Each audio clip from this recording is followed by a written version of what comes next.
Hello students, welcome to Saraswat International Academy. आज हम 9th standard maths के लिए chapter number 6 lines and angles का 10th पार्ट स्टडी करने जा रहे हैं। ये इस चैप्टर का लास्ट वीडियो पार्ट है जिसमें हम हमारी लास्ट एंड थर्ड एक्सरसाइज को सॉल्व करेंगे। तो स्टार्ट करते हैं इस वीडियो को। हमारी जो लास्ट एक्सरसाइज है जो हमें यहाँ सॉल्व करनी है वो है एक्सरसाइज नंबर 6.3। 6.3 से पहले के हमने थियरम लास्ट वीडियो में अपने एंगल सम प्रॉपर्टी के लिए पढ़ा था कि sum of angle of interior angle of a triangle 180 होता है, एंड एक्सटीरियर एंगल के लिए प्रॉपर्टी पढ़ी थी कि exterior angle is the sum of the opposite interior angles of a triangle. तो ये दो प्रॉपर्टीज के बेस पे हमें इस क्वेश्चन को सॉल्व करना है और बाकी सारी आगे की प्रॉपर्टी तो काम आएगी ही आएगी। चलिए तो शुरू करते हैं इसके लिए। सबसे पहला क्वेश्चन गिवन है कि in figure 6.39 sides PQ, QP and QR of triangle PQR are produced to point S and T respectively. If angle SRP SPR is 135 and PQT is 110, then find angle PRQ. चलिए diagram देख लेते हैं सबसे पहले। तो ये diagram मुझे given है, यहाँ पे मुझे बोला गया है कि QR को मैंने एक्सटेंड किया है T पॉइंट तक, PQ को एक्सटेंड किया है मैंने S पॉइंट तक। अब मुझे यहाँ पे बोला गया है कि मुझे कैलकुलेशन करना है इसके लिए कि एंगल पी क्यू आर क्या होगा उसके लिए, मतलब जो मुझे फाइंड करना है वो एंगल है ये वाला angle P R Q angle. ये एंगल कितना होता है वो मुझे फाइंड आउट करके देना पड़ेगा। चलिए अब इसे कैसे फाइंड करेंगे। सबसे पहले तो देखिए आपके पास दो तरीके हैं। अब सबसे पहले आप ले सकते हैं कि ये क्या होगा, लीनियर पेयर। ये 180 बनाएगा तो ये आपको 180 माइनस 135 करके ये एंगल मिल जाएगा। सिमिलरली ये भी क्या बना देगा, एक लीनियर पेयर। इसे भी आप 180 में से माइनस करेंगे तो ये वाला एंगल मिलेगा। और बाद में ट्राइंगल पी क्यू आर के लिए आप एंगल सम प्रॉपर्टी यूज़ कर सकते हैं। एक तो ये तरीका है। दूसरा तरीका क्या होगा, यहाँ पे सॉल्व करने के लिए मैंने बताया कि आप कोई भी एक एंगल फाइंड करो, बाद में एक्सटीरियर एंगल की प्रॉपर्टी लगा दो। कि सपोज मैंने ये वाला एंगल फाइंड कर दिया तो अब ये एक्सटीरियर एंगल किसके इक्वल में हो जाएगा, एक तो ये वाला एंगल और प्लस कौन सा एंगल, ये वाला एंगल। तो ये दोनों तरीके से आप इसे सॉल्व कर सकते हैं। आपको याद करना है कि आप कौन सी प्रॉपर्टी याद रखते हैं और इसे कैसे सॉल्व करते हैं। तो सबसे पहले मैं क्या करूंगा कि यार angle P Q T is equal to angle Q P R plus angle P R Q. Exterior angle का प्रॉपर्टी मैंने लगा दिया। देखिए यहाँ पे मैंने कौन सी प्रॉपर्टी लगाई है, एक्सटीरियर एंगल के P Q T is the exterior angle for the triangle, मतलब वो क्यू पी आर और पी आर क्यू के इक्वल में होगा। चलो पी आर क्यू मेरा रिक्वायर्ड पार्ट है इसलिए मैंने उसे एज इट इज छोड़ दिया अभी। Next, so 110 is equal to Q P R plus angle P R Q. ये मेरा फर्स्ट इक्वेशन हो गया। ये मेरा क्या हो गया, इक्वेशन नंबर फर्स्ट। चलिए सेकेंड इक्वेशन के लिए क्या करता हूं अभी मैं, देखिए। So next, also angle S P R plus angle Q P R is equal to 180। मैंने बताया था वैसे कि इन दोनों का सम कितना हो जाएगा, 180 डिग्री। कौन कौन सा एंगल के लिए, कि S P R plus angle Q P R की वैल्यू क्या होगी, 180 डिग्री, और रीजन क्या होगा, लीनियर पेयर। चलो एस पी आर की वैल्यू आपके पास अवेलेबल है, कितनी एस पी आर 135 पुट कर देंगे। So implies that 135 degree plus angle Q P R equals to 180 degree. चलो 135 आप इधर शिफ्ट करेंगे 180 में से, सो आपको मिल जाएगा कि that angle Q P R is equals to 180 minus 135 which will become 45 degree. मतलब क्यू पी आर की वैल्यू क्या हो गई, 45 डिग्री। अब ये क्यू पी आर मैं यहाँ पे पुट कर सकता हूँ फर्स्ट इक्वेशन में। यहाँ पे देखो क्यू पी आर की वैल्यू पुट करनी है। सो फ्रॉम 1, तो substituting the value of QPR in first equation, so I will get it is 110 equals to 45 plus angle PRQ। चलिए 45 को आप इधर शिफ्ट कर दीजिए, 45 को इधर करेंगे तो 100 माइनस 45 हो जाएगा। So therefore you can say angle PRQ is equals to 110 minus 45, और you can say it is equals to 65 degree. तो यहाँ पे आपका रिक्वायर्ड आंसर आ जाएगा कि रिक्वायर्ड आंसर क्या होगा, 65 डिग्री। तो इस तरीके से आप दोनों प्रॉपर्टीज याद रखेंगे तो ये बहुत ही इजीली हो जाएगा सॉल्व करने के लिए। चलिए आगे बढ़ते हैं उससे आगे नेक्स्ट क्वेश्चन की ओर।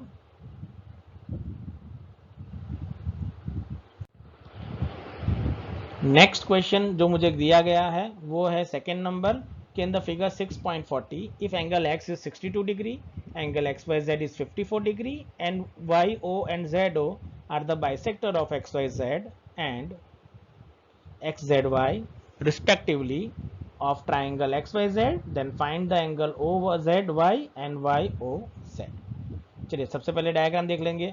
डायग्राम में देखिए आपको बोला गया है कि ये ट्राइंगल एक्स वाई जेड है, एंगल एक्स की वैल्यू 62 है, एक्स वाई जेड एंगल है 54, ओ वाई और ओ जेड उसके बाइसेक्टर हैं, O Y and O Z are bisectors.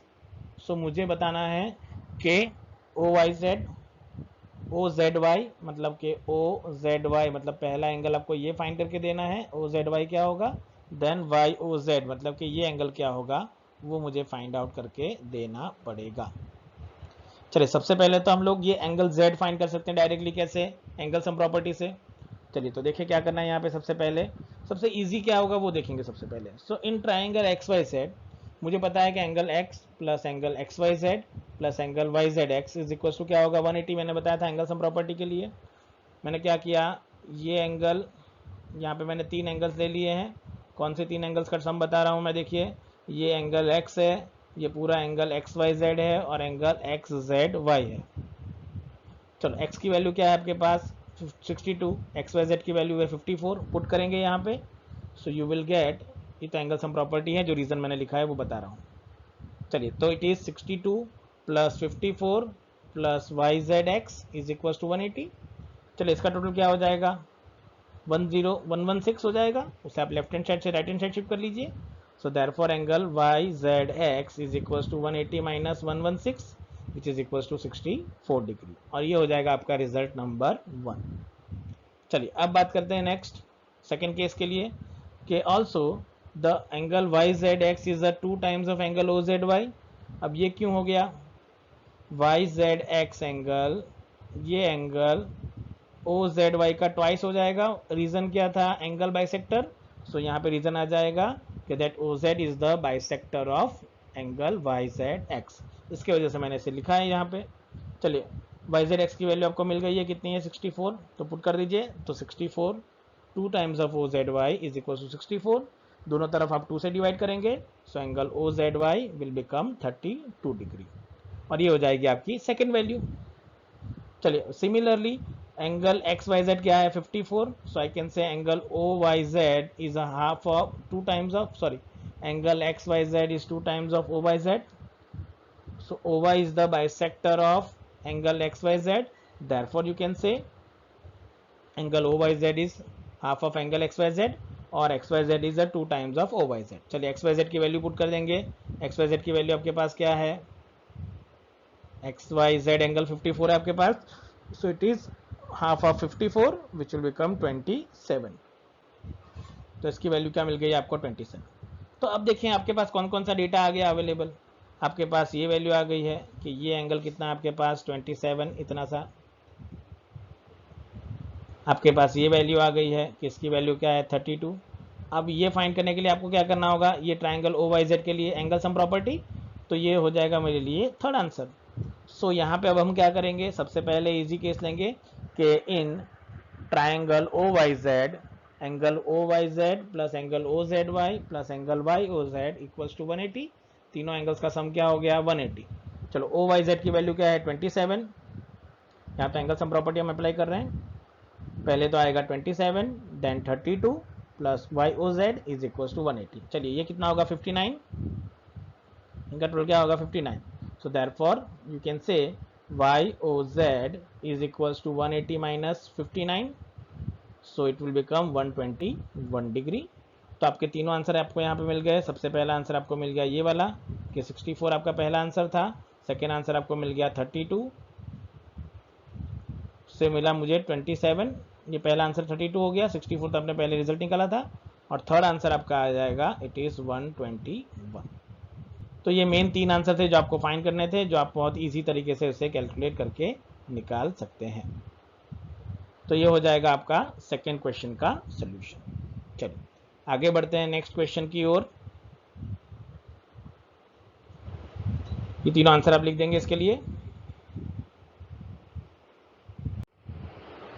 अब आएगा क्वेश्चन नंबर 3 कि in figure 6.41 AB is parallel to DE and BAC is 35 degree, CD is 53 degree, then find DCE। चलिए मुझे दो कंडीशन है, AB पैरेलल टू DE है, BAC angle की value 35 है, CDE एंगल की वैल्यू 53 है, तो DCE एंगल क्या होगा वो फाइंड करके देना है यहाँ पे। तो सबसे पहले डायग्राम देख लीजिए, मुझे इस तरीके से दिया गया है। चलिए सबसे पहले मुझे क्या गिवन है कि ये लाइन ए बी और डी क्या है, पैरेलल है। मुझे फाइंड करना है डी सी ई, मतलब कि ये एंगल क्या होगा वो मुझे फाइंड करके देना है। अब ऐसे तो लगता है कि ये बहुत बड़ा क्वेश्चन है, पर ये एकदम छोटा क्वेश्चन हो जाएगा। अब देखिए जैसे कि अगर मैं ले लेता हूँ ए बी है और डी पैरेलल है, तो ये बन गए इसकी ट्रांसवर्सल, मतलब आप ये एंगल और ये एंगल इक्वल बता सकते हो, और बाद में डी सी ई के लिए आप एंगल सम प्रॉपर्टी अप्लाई कर सकते हो यहाँ पे। तो बहुत ही ईजी तरीके से इसे आप बाद में सॉल्व कर पाएंगे। तो चलिए स्टार्ट करते हैं इसको। तो सबसे पहले A B is parallel to D E है and A E is transversal मैं ले लेता हूँ। मैंने बताया वैसे कि मैंने ये पैरेलल लाइन के लिए इसे क्या ले लिया है, ट्रांसवर्सल। मतलब मैं लिख सकता हूँ angle A B C is equal to angle C E D. So therefore angle DEC is equals to angle BAC which is equals to 35 degree. ये मेरा पहला आंसर हो गया, मैंने बताया था। चले नेक्स्ट, अब फॉर ट्राइंगल, और रीजन क्या लिखेंगे हम इसके लिए, अल्टरनेट इंटीरियर एंगल्स, जो रीजन मैंने बताया था। चलिए next, now in the triangle CDE हम क्या लिखेंगे, angle sum property. So CDE is 53, ये डेटा मुझे ऑलरेडी गिवन है। So and angle DCE plus angle DEC plus angle CDE is equal to 180 degree. Reason क्या आएगा, एंगल सम प्रॉपर्टी। चलिए DCE की वैल्यू आपके पास क्या है, DCE वो आपको फाइंड करना है, मतलब ये तो आपको फाइंड करना है। इसकी वैल्यू आपके पास खबर है, DEC की वैल्यू क्या है आपके पास, DEC आपको मिल गया 35 और CDE आपको ऑलरेडी गिवन है कि ये क्या है 53 गिवन है। तो चलिए तो वैल्यू पुट कर देंगे यहाँ पे हम उसकी जगह पे। So now what will I get, so यहाँ पे मुझे मिल जाएगा DCE plus 35 plus 53 is equal to 180। चलो 35 प्लस 53 हो जाएगा 88। So therefore DCE angle is equal to 180 minus 88। चलो 180 माइनस 88 करेंगे तो आपको क्या मिलेगा, 92। तो ये हो जाएगा आपका रिक्वायर्ड आंसर कि DEC की वैल्यू कितनी हो जाएगी, 92 डिग्रीज। तो इस तरीके से आप इसे बहुत ही इजी तरीके से सॉल्व कर पाएंगे। आई होप आपको आइडिया आ जाएगा हम इसमें कैसे कर रहे हैं। चलिए अब आगे बढ़ते हैं नेक्स्ट क्वेश्चन की ओर। अब नेक्स्ट क्वेश्चन जो मुझे दिया गया है, क्वेश्चन नंबर 4, कि the figure 6.42 if lines PQ and RS intersect at point T such that angle PRT is 40 degree and angle RPT is 95 degree and angle TSQ is 75 degree, then find angle SQT। चलिए यहाँ पे diagram कैसे दिया है सबसे पहले तो वो ऑब्जर्व कर लेते हैं, फिर कौन कौन सा डेटा है वो मैंने लिख रखा है। देखिए सबसे पहले बोला गया है क्या मुझे यहाँ पे कि ये एंगल 40 डिग्री हो गया, फिर ये 95 हो गया, ये हो गया 75। Now we have to find SQT, मतलब ये एंगल क्या होगा वो फाइंड करना है। चलिए अब इसे कैसे फाइंड करेंगे सबसे पहले वो देखिए, दो तरीके हैं। अब मैं लिख सकता हूँ कि ये एंगल और ये एंगल इक्वल होंगे, कौन से रीजन से, वर्टिकली ऑपोजिट एंगल। चलो अब ये एंगल फाइंड करने के लिए मैं क्या करूँगा कि PRT में एंगल सम प्रॉपर्टी ले लूँगा, तो मुझे ये वाला एंगल मिल जाएगा। फिर वो वाले एंगल को मैं इस एंगल से इक्वल बता सकता हूँ, रीजन वर्टिकली ऑपोजिट एंगल। और इसी तरीके से मैं TSQ के ऊपर भी क्या लगा सकता हूँ, एंगल सम प्रॉपर्टी। तो देखिए इसे हम स्टार्ट करते हैं इस प्रोसीजर को। तो सबसे पहले आप क्या ले लेंगे, कोई भी एक ट्राइंगल पकड़ लीजिए सबसे पहले। So in triangle PRT angle P plus angle R plus angle PTR is equal to 180 degree. और रीजन क्या आएगा, मैंने बताया था, it is again angle sum property.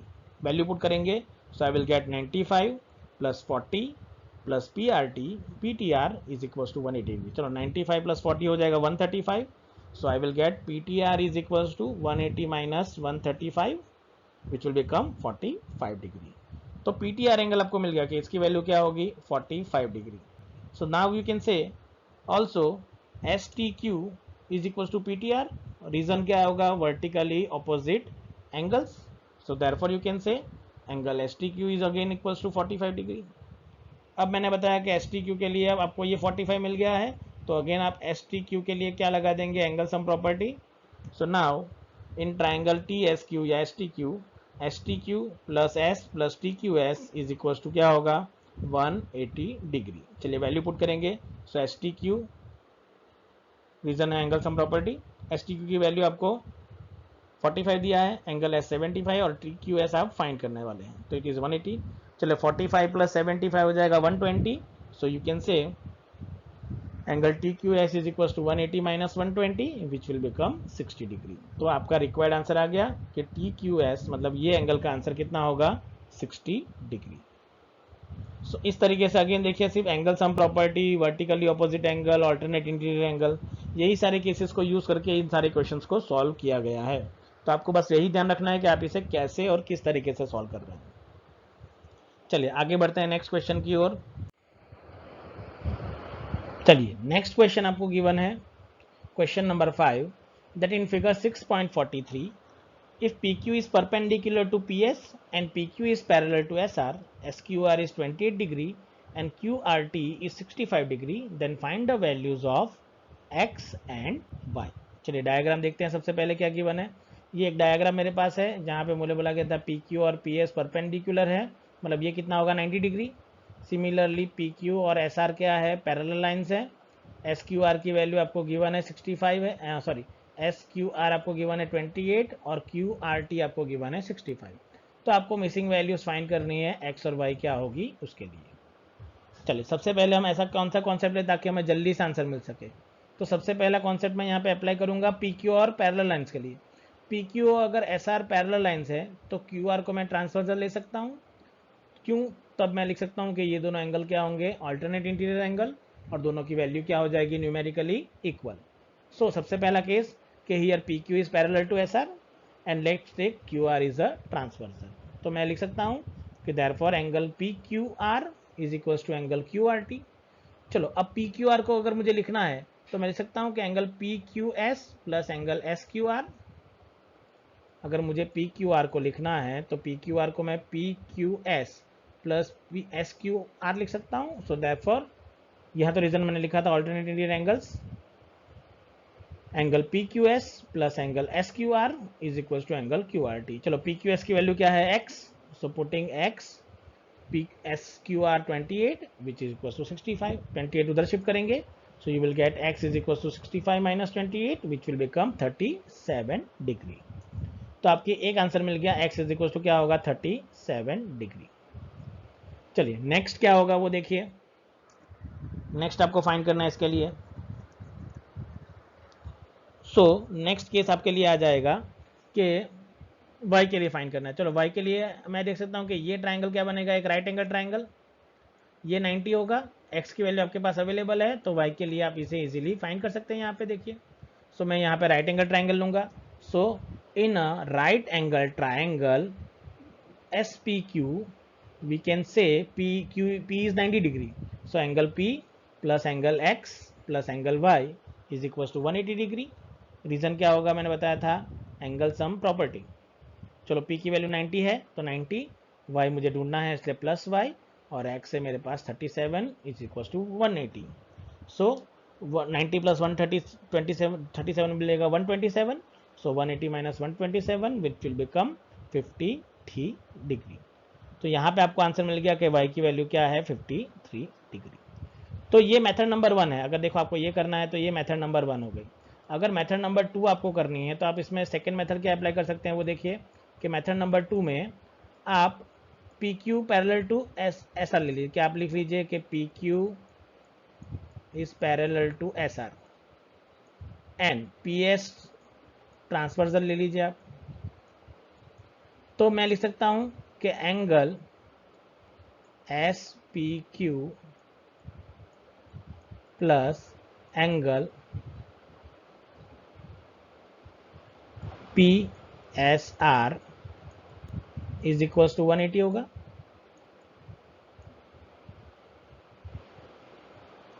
चलिए फिर आप दूसरा तरीका क्या कर सकते हैं, ये 180 हो गया आपके लिए, तो PSR की वैल्यू क्या होगी 90 माइनस वो हो जाएगा आपके लिए।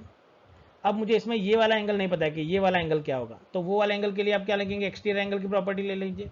तो एक्सटीरियर एंगल के लिए क्या होगा 90, तो यहाँ पे आप लिख सकते हैं कि एंगल PSR की वैल्यू क्या मिलेगी, SPQ क्या है 90 है, तो PSR क्या हो गया 90 हो गया। तो मतलब ये पूरी वैल्यू क्या हो गई 90, ये पूरी वैल्यू क्या हो गई आपके लिए 90 डिग्री। तो y प्लस एक्स एंगल होगा, और बाद में 65 के लिए आप एक्सटीरियर एंगल की प्रॉपर्टी भी अप्लाई कर सकते हैं। तो दो तरीके हैं, आप जैसे करना चाहे वैसे इसे अप्लाई कर सकते हैं, बट जो मैंने मेथड लिखी है पहली वो सबसे शॉर्टेस्ट है, तो आप इसे काफ़ी इजीली इसे सॉल्व कर सकते हैं। तो फर्स्ट मेथड को आप ज़्यादा कंसिडर करेंगे, वो मेरा बेसिक रिक्वेस्ट रहेगी, रिकमेंडेशन रहेगा कि आप फर्स्ट मेथड को ही फॉलो करेंगे। चलिए नेक्स्ट और एक लास्ट क्वेश्चन है आपके एक्सरसाइज का, उसे देख लेते हैं. So the last question of the exercise is sixth question, that in figure 6.44 the sides QR and triangle PQR is produced to a point S if the bisector of angle PQR and angle PRS meet at point T, then prove that angle QTR is half of angle QPR. चलिए यहाँ पे एक prove that वाला सम आपको last वाला करना है. मुझे बोला गया है डायग्राम, तो डायग्राम देखते हैं. सबसे पहले मुझे कुछ इस तरीके से डायग्राम गिवन है कि मुझे बोला गया है कि इन अ ट्राइंगल एक क्यूआर साइड है मेरे पास पी क्यूआर ट्राइंगल के लिए, उसमें क्यूआर को मैंने एक्सटेंड कर दिया है एस तक. फिर मैंने पी क्यूआर का एक बाइसेक्टर बनाया जो इस तरीके से आगे गया. फिर मैंने पी आर एस का एक बाइसेक्टर बनाया जो इस तरीके से आगे गया, और जहाँ पे मिला उस पॉइंट को मैंने इंटरसेक्शन पॉइंट दे दिया टी. अब मुझे प्रूफ करना है क्या इसके लिए, वो देखिए कि मुझे इसके लिए प्रूफ करना है कि दैट एंगल QTR, मतलब कि QTR एंगल की वैल्यू QPR एंगल से हाफ होनी चाहिए. मतलब अगर ये 10 आता है तो इसकी वैल्यू 5 आनी चाहिए. ऐसा प्रूफ करना है मुझे. तो मुझे प्रूफ करना है कि QTR is half of angle PQR. ये मुझे प्रूफ करना है. चलिए इसे कैसे प्रूफ करेंगे, तो हमें यहाँ पे बहुत सारी चीज़ें ऐसी हैं जिसे यूज़ करना है. चलिए तो सबसे पहला केस देखिए मैं लेता हूँ यहाँ पे, उसे समझिए कि TR is the bisector of angle PRS. मैं TR को क्या लिख सकता हूँ, PRS का बाइसेक्टर. मतलब कि ये एंगल की वैल्यू और ये एंगल की वैल्यू न्यूमेरिकली क्या हो जाएगी, equal. So you can say angle PRT plus angle TRS is equal to half of PRS. मतलब कि ये एंगल और ये एंगल PRS का कितना हो जाएगा, हाफ, बाइसेक्टर की वजह से. सो TR बाइसेक्टर की वजह से मैंने पहला रिजल्ट लिख दिया है कि that PRT plus angle TRS is equal to half of PRS. ये मेरा पहला रिजल्ट हो गया. चलिए सेकंड के लिए अगेन QT भी बाइसेक्टर है. So PQ is the bisector of angle PQR. तो सेम रिजल्ट कि we can say angle PQT plus angle TQR is equal to half of PQR. वो क्या हो जाएंगे, हाफ ऑफ PQR हो जाएंगे. चलिए अब इसके लिए केसेस हमें पढ़ने हैं. मुझे कौन सा एंगल चाहिए, रिक्वायर्ड है, वो है ये वाला एंगल PQR. अब PQR के लिए मैं क्या लिखूंगा, देखिए यहाँ पे. सो यहाँ पे मिलता हूँ कि also angle PRS is equal to QPR plus PQR. अब ये मैंने कैसे लिखा है, एक्सटीरियर एंगल के PRS किसके इक्वल में होता है, ये वाला एंगल और ये वाला एंगल के इक्वल में. सो मैंने लिख दिया है कि PRS is equal to QPR, मतलब कि ये एंगल, और उसके बाद PQR मतलब कि ये एंगल लिया है. चलिए अब आपके पास जिसकी वैल्यू अवेलेबल है वो हम देखेंगे यहाँ पे हम कैसे इसे सॉल्व करेंगे. मुझे जो रिक्वायरमेंट है वो एंगल है TQR एंगल. मुझे जो एंगल चाहिए वो क्या है, TQR, मतलब QTR चाहिए. मुझे QTR एंगल बनाना है. QTR बनाने के लिए मुझे यहाँ पे कंपलसरी कुछ ऐसा करना होगा ताकि मैं इसे बहुत ही ईजिली सॉल्व कर सकूँ. तो देखिए नेक्स्ट स्टेप में मैं क्या करूँगा कि आई कैन से एक्सटीरियर एंगल प्रॉपर्टी की वजह से मैंने लिखा है इस चीज़ों को. चलिए सबसे पहले केस लूँगा मैं नेक्स्ट कि and angle TRS is equal to QTR plus angle TQR. मैंने फोर्थ से बना TRS एंगल की मुझे रिक्वायरमेंट ना, TRS एंगल. TRS मतलब कौन सा होगा, ये वाला एक्सटीरियर एंगल होगा. तो वो किसके इक्वल में होगा, ये वाले इंटीरियर एंगल और ये वाले इंटीरियर एंगल के इक्वल में. तो मैंने इसको भी लिख दिया है रिजल्ट नंबर 4 के लिए. अब मुझे क्या कौन सी वैल्यू अवेलेबल है, TRS और PRS की अवेलेबल है. मुझे क्या अवेलेबल है, TRS और PRS. मुझे कुछ इस तरीके से करना होगा ताकि मैं इसे सॉल्व कर सकूं. तो उसके लिए देखिए मैं क्या करता हूं, अगेन मैंने लिखा था reason exterior angle of TQR triangle का एक्सटीरियर एंगल है. चलिए तो अब नेक्स्ट स्टेप में देखिए मैं क्या करता हूँ, मैं लिख देता हूँ फ्रॉम रिजल्ट नंबर 1, 3 एंड 4. मैं 3 रिजल्ट को कंपेयर करता हूँ. कौन सा, एक तो ये रिजल्ट, फिर एक ये रिजल्ट और एक ये रिजल्ट. ऐसा क्यों किया वो समझे. मुझे PRS चाहिए, TRS चाहिए. तो PRS की जगह पे मैं लिख सकता हूँ ये वैल्यू, और यहाँ पे TRS है तो TRS की जगह पे मैं क्या लिख सकता हूँ, ये वैल्यू. तो पुट कर देते हैं. So I will get PRS is equal to 2 times of TRS. PRS को मैं क्या लिख सकता हूँ, देखिए यहाँ पे मैंने 2 को इधर शिफ्ट कर लिया तो PRS क्या होगा, 2 टाइम्स ऑफ TRS. चलो अब मेरे पास थर्ड और फोर्थ इक्वेशन है, उसमें से वैल्यू पुट कर देता हूँ। सो पी आर इसकी जगह मैं लिख सकता हूँ angle Q P R plus angle P Q R which is equal to angle 2 times of Q T R plus T Q R. चलो क्या करेंगे, 2 ब्रैकेट में मल्टीप्लाई करेंगे। So I will get Q P R plus P Q R is 2 times of Q T R plus 2 times of T Q R. चलो अब बात करेंगे कि सर अब हम क्या ऐसा करें ताकि रिजल्ट आ जाए। तो देखिए यहाँ पे क्या है, टी क्यू आर को चेंज कर सकते हैं। टी क्यू आर को आप क्या लिख सकते हैं, half of P Q are, या फिर मैं 2 को इधर लूंगा तो 2 times of T Q are, ये क्या बन जाएगा आपके लिए, पी क्यू आर बन जाएगा एंगल। सो इसे रिप्लेस करिए। So from number 2 we can say Q P R plus 2 times of Q T R. अब ये क्यों ऐसा हो गया, देखिए ये पी क्यू आर हो गया, तो ये दोनों को मैंने न्यूमेरिकली क्या कर सकता हूँ, कैंसिल कर सकता हूँ। तो मैंने न्यूमेरिकली दोनों को क्या कर दिया है, cancel, because both are equal. So मेरे बच गया P Q R is half of Q T R. अब मुझे क्या करना है, divide by 2 on both side. So I will get Q T R is half of Q P R. तो ये मेरा रिजल्ट हो जाएगा रिक्वायर्ड। देखिए मैंने यहाँ पे चेंज किया कुछ इस तरीके से ताकि मुझे आंसर मिल सके। सो ये एक बहुत ही इंपॉर्टेंट क्वेश्चन है आपके लिए प्रूव दैट टाइप में। आपको ध्यान रखना है कि आप इसे कैसे प्रूव कर रहे हैं और किस तरीके से प्रूव कर रहे हैं। सो ये हो जाएगा आपके लिए एक्सरसाइज 6.3 का लास्ट क्वेश्चन का सोल्यूशन। तो ये चैप्टर को अब हम आज यहाँ पे कंप्लीट करते हैं। नेक्स्ट चैप्टर हम नेक्स्ट वीडियो में स्टार्ट करेंगे। Thank you very much for watching this video.